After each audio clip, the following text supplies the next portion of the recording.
ISQ Podcast, podcastnya Asifa Kolbu. Assalamualaikum warahmatullahi wabarakatuh. Kembali lagi bersama kami di ISQ Podcast, podcastnya Asifa Kolbu. Kali ini kita kembali bertemu, menemani berbuka sahabat Asifa di rumah. Dan kali ini kita kedatangan narasumber yang luar biasa yang mungkin sudah terkenal di mana-mana. Ibu Dena, gitu kan. Panjangannya siapa, Bu?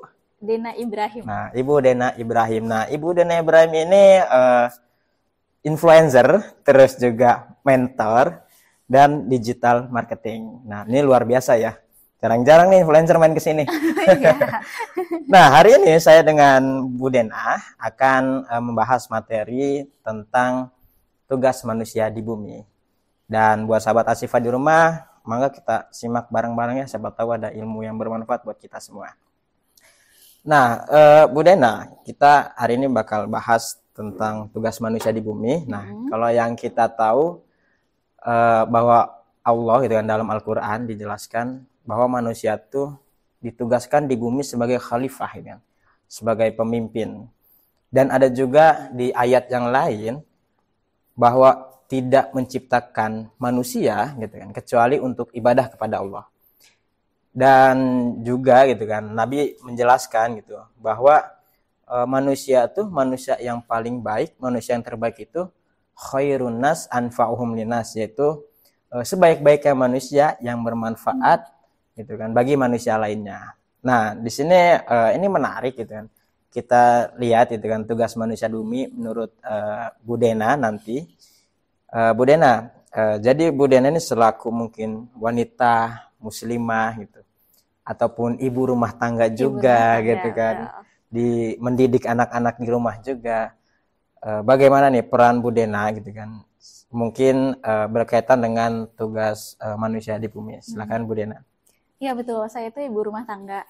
Kebetulan saya punya 2 orang anak, tapi saya mengupayakan diri saya untuk tetap bermanfaat meskipun dari dalam rumah gitu. Jadi berhubungan dengan tema kita sore ini ya, seperti tugas manusia di bumi, karena saya dengan penuh keterbatasan sebagai wanita, sebagai ibu, jadi yang bisa saya lakukan adalah berbagi manfaat lewat ilmu, dengan ilmu yang saya punya.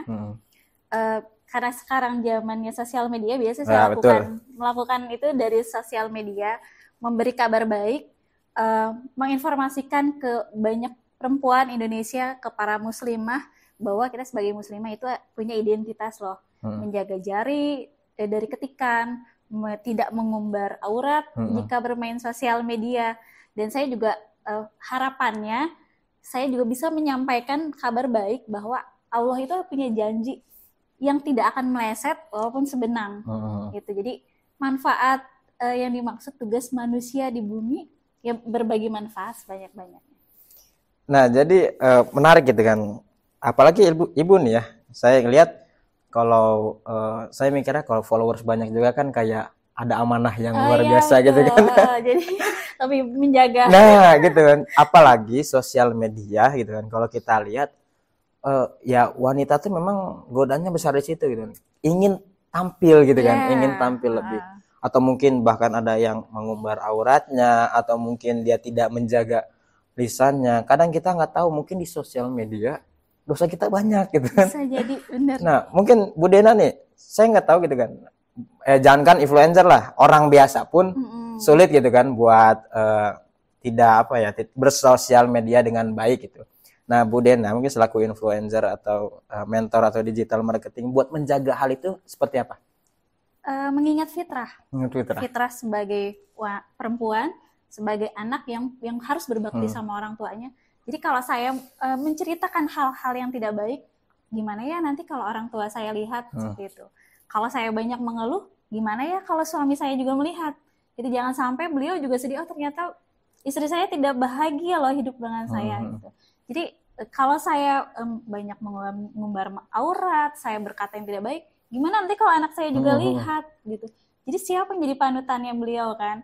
Ya itu, jadi gimana caranya saya menjaga semua itu, jaga ketikan, jaga hal-hal negatif, ya saya ingat fitrah sebagai anak, sebagai istri, sebagai ibu, dan tentunya sebagai umat untuk memberi manfaat lagi kepada umat yang lain. Jadi lebih kayak ya kita tuh teladan gitu ya. Iya. Teladan mungkin setiap orang. Mungkin kalau misalkan misalkan kalau bukan siapa-siapa ya mungkin teladan bagi keluarganya gitu. Betul. Tapi apalagi kalau misalkan pengikutnya banyak, teladan bagi orang-orang. Kadang kan Banyak orang orang, ngikutin tuh Iya. kan karena Iya, ngikutin mungkin kadang sikap kita diikutin juga gitu Iya. kan. Mungkin cara berpakaian juga kadang diikutin. Nah, intinya kan menjaga bahwa supaya yang mengikuti kita tuh sama-sama ke arah yang lebih baik ya. Jadi kita tuh nggak menyebarkan hal-hal yang buruk yang pada akhirnya takutnya diikutin. Iya, karena kita punya pertanggungjawaban. Nah, khawatir itu diikutin, apalagi hal yang jelek. Kalau hal yang baik sih oke lah gitu. Tapi kalau hal jeleknya yang diikutin, nah ini yang ya tanggung jawab kita di akhiratnya gimana? Apalagi membawa followers akhirnya ngikutin hal yang nggak baik di kita. Wah, nauzubillah dah gitu. Saya itu kebetulan punya komunitas yang isinya ratusan orang, bahkan setiap bulannya tuh ada hampir 1000-an. Komunitas apa tuh, Bu? Komunitas apa? Komunitas sosial media. Sosial media ya. Nah, itu jadi setiap kali saya mau melakukan hal yang tidak baik, biasanya saya ingat, saya ini sedang bawa kapal loh. Jadi kalau saya nggak baik, kapal saya oleng, itu nanti penumpangnya bagaimana gitu. Tenggelam lah gitu ya. Tenggelam, jadi ya itu yang bikin rem di tangan saya gitu. Jadi kalau saya melakukan hal-hal yang nggak baik, ini gimana ya nanti penumpang saya gitu, gimana orang-orang yang saya bawa gitu. Salah satunya follower itu tadi gitu. Nah, iya benar juga sih, kita seolah-olah sebagai nahkoda di suatu kapal, betul. Yang sebenarnya nahkodanya ya harus benar-benar bisa bawa kapal gitu ya. Sampai nahkodanya nggak bisa bawa kapal, akhirnya tenggelamlah semuanya gitu. Betul. Nah, berarti Bu Diana tuh selain ibu rumah tangga, aktivitasnya apa aja? Mentor juga. Mentor di kelas bisnis untuk para wanita sih khususnya. Nah ini luar biasa gitu kan, wanita ikut bisnis lah gitu kan. Kalau kita lihat, kenapa sih ibu nggak di rumah aja gitu kan? Di rumah aja jadi ibu rumah tangga gitu kan. Ngapain sih ikut bisnis gitu? Kenapa harus bisnis? Kan ada suami. Iya, kenapa Bu? Kenapa ya? Justru itu saya mau ngajak ke banyak wanita gitu, khususnya muslimah. Justru kita bisa berdaya loh dari rumah. Jadi gini, saya punya manajemen waktu Pak. Jadi kalau pagi itu setelah anak-anak rapih nih selesai sekolah, yang satu sudah sarapan, suami saya sudah berangkat berangkat ke kantor. Nah, saya di rumah ngapain coba? Nah itu tuh yang bisa bikin saya stalking gitu. Main sosmed, saya nonton drakor gitu. Jadi akhirnya pandangan saya tuh yang kemana-mana gitu kan, ngeliatin penampakan laki-laki lain misalnya gitu kan. Nah itu tadi kenapa saya jadi pengennya banyak wanita tuh lebih berdaya dengan bisnis. Ya untuk mengisi waktunya, karena sebagai manusia hidup kita apa sih kalau bukan untuk nunggu sholat dan nunggu ajal gitu kan. Iya, mati lah itu. Iya, jadi kalau dengan mereka berbisnis, harapannya mereka punya penghasilan lebih, nantinya bisa bantu suami. Jadi kalau suami tuh nggak terlalu pusing gitu ya, nanti udah pusing di kantor, pulang ke rumah istrinya banyak tuntutan kan, harapannya istri juga bisa menenteramkan hati suami gitu saat dia pulang.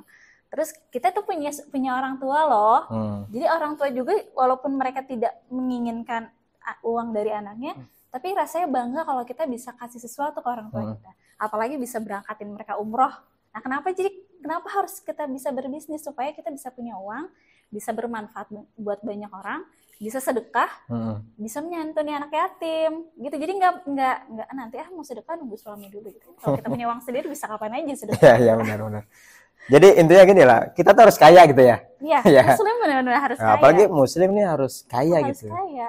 Ya karena kita mikir mungkin orang pikir gini kan, kalau kita kaya tuh mungkin ya pandangan orang tuh ya pengen menyenangkan hidupnya gitu, beli rumah yang megah, yang mewah, mobil yang megah gitu kan, harta yang berlimpah gitu.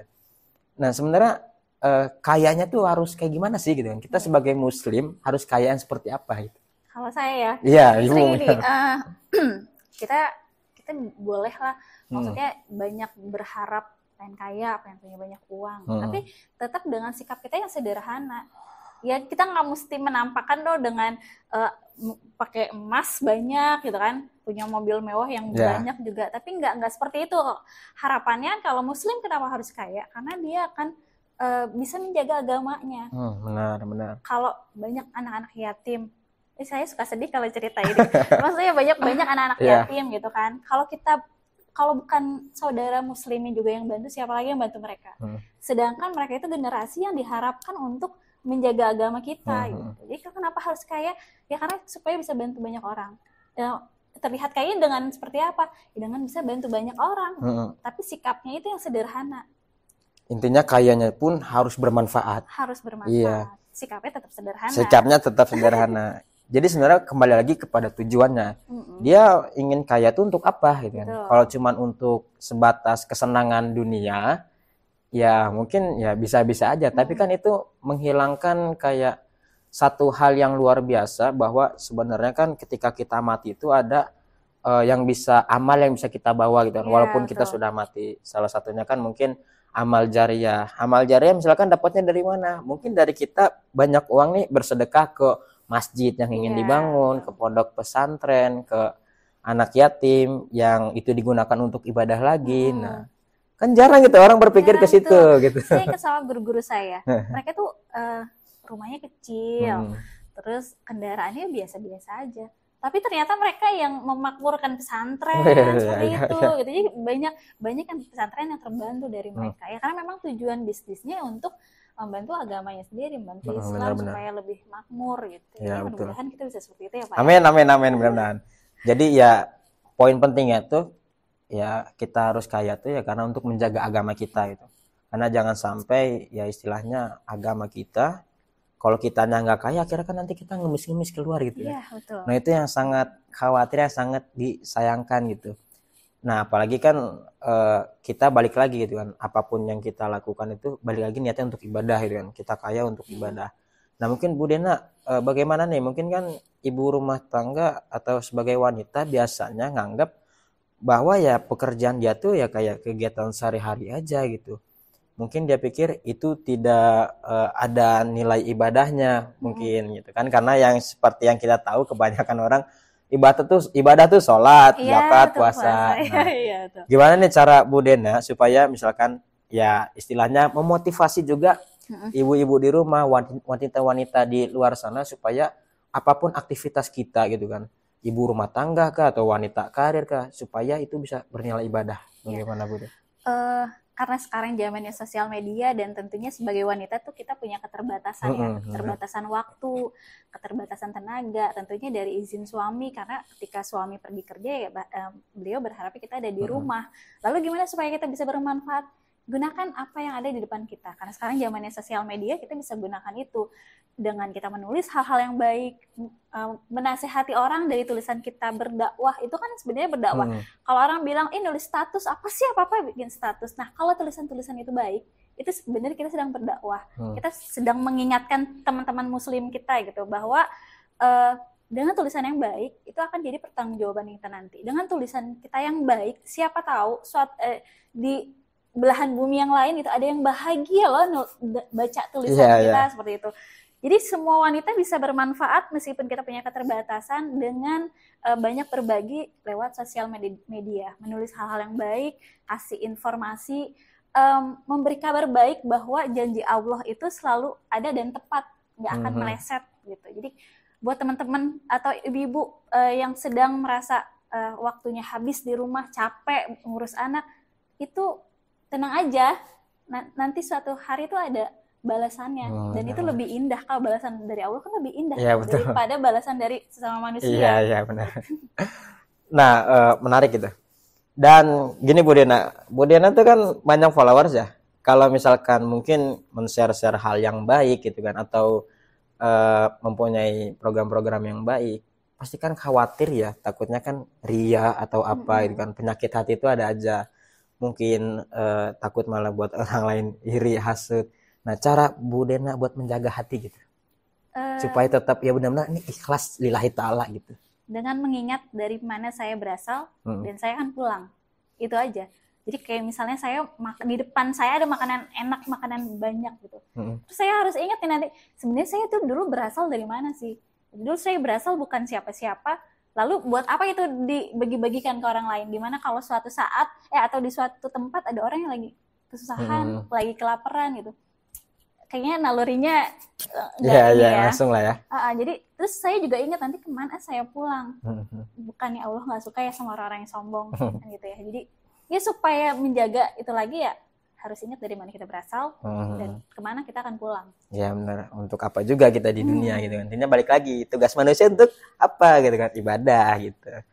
Nah, kalau misal gini, mungkin kan kalau Bu Dena banyak nih yang komentar, kalau saya kan cuma 3 orang. Gitu. Iya, dan kalau Bu Dena tuh ratusan. Dia lagi. Ya komen juga dia lagi gitu. Misal ada yang netizen yang julid gitu kan. Bu Dena mah cuman paling pencitraan gitu. Nah, cara nanggepinnya gimana sih? Gak usah ditanggepin. Jadi diemin aja gitu. Ya introspeksi, maksudnya pasti ada kenapa sih beliau tulis itu gitu ya. Mungkin memang kita ada yang salah sih, Pak. Jadi saya selalu mikirnya mungkin saya ada yang salah nih, mungkin saya ada yang kurang itu. Tapi kalau ternyata saya sudah tidak salah atau saya tidak sedang berlebihan tapi masih dijulitin, ya udah biarin aja gitu. Selama yang saya rasa apa yang saya bagikan adalah hal-hal yang bermanfaat, ya tidak apa-apa. Artinya selagi itu benar ya ngapain juga orang berkomentar gitu. Ya. Karena mungkin justru itu tantangannya ya. Karena saya pernah dengar ceramah gitu kan dari salah satu ustadz. Jadi dia menyampaikan begini, kalau kita berbuat baik, terus ada orang lain komentar yang nggak enak, gitu, terus kita berhenti, berarti kita belum ikhlas itu. Berarti kita berharap pujian, pujian. Kadang kita kan sebagai manusia, kalau dipuji semangat nih, tapi giliran ada kata-kata yang menjatuhkan, langsung berhenti. Nah artinya kan memang benar kita cuman berharap pujian. Iya. Nah, kadang itu sulit yang kita lakukan. Mungkin kan benar tadi. Ya udah ngapain ngelihat komentar orang gitu, nggak usah pedulikan gitu. Kita kalau emang niatnya lillahi taala, niatnya baik, ya udah laksanain aja gitu kan. Nggak usah lanjutkan aja gitu kan. Karena Allah yang akan membalas, Allah Maha melihat, Allah yang tahu, dan Allah juga tahu isi hati kita gitu. Nah, jadi ya buat sahabat Asyifa jangan malu, jangan sungkan untuk berbuat baik gitu. Kadang itu jadi penyakit buat kita. Nah, Bu Dena, mungkin nih terakhir nih ya, buat sahabat Asyifa di rumah, mungkin buat wanita di luar sana juga, pesan-pesan buat mereka, mungkin cara menjadi muslimah yang baik ataupun jadi wanita yang hebat seperti Bu Dena. Mungkin dengan menonton podcast ini termotivasi, akhirnya ingin menjadi orang yang lebih baik lagi, bisa berkreasi lagi, dan tentunya bisa menjadi orang yang bermanfaat lagi. Silakan Bu Dena. Semua dari kita itu sebenarnya punya potensi, cuma kadang-kadang kita lupa dan kadang-kadang kita khawatir orang nggak suka. Padahal selama hal-hal yang kita sampaikan itu adalah hal-hal yang baik, yang bermanfaat, itu nggak masalah. Karena bisa jadi di belahan bumi yang lain ada orang-orang yang baca tulisan kita dan hatinya kemudian jadi gembira karena di tulisan kita adalah ada hal-hal yang bermanfaat, ada sebuah nasihat. Jadi buat semua wanita yang ada di rumah yang merasa waktunya terbatas, yang merasa tidak punya kemampuan apa-apa, nggak usah sedih, kita masih bisa menuliskan hal-hal yang baik. Kalaupun kita nggak punya ide, kita masih bisa baca-baca hadis atau kita bisa sampaikan satu ayat aja yang kita lihat dari Al-Quran, insya Allah itu akan bisa bermanfaat buat banyak orang. Nah, terima kasih Bu Dena. Jadi intinya menjadi manusia yang baik dan bermanfaat bagi orang lain. Karena keterbatasan waktu Bu Dena, jadi mungkin sebenarnya kita pengen bicara lebih panjang lagi. Nanti jadi novel. Jadi novel nanti. Nanti kita ketemu di podcast selanjutnya, mungkin ada part 2-nya. Kalau rame lanjut part 2 gitu. Siap.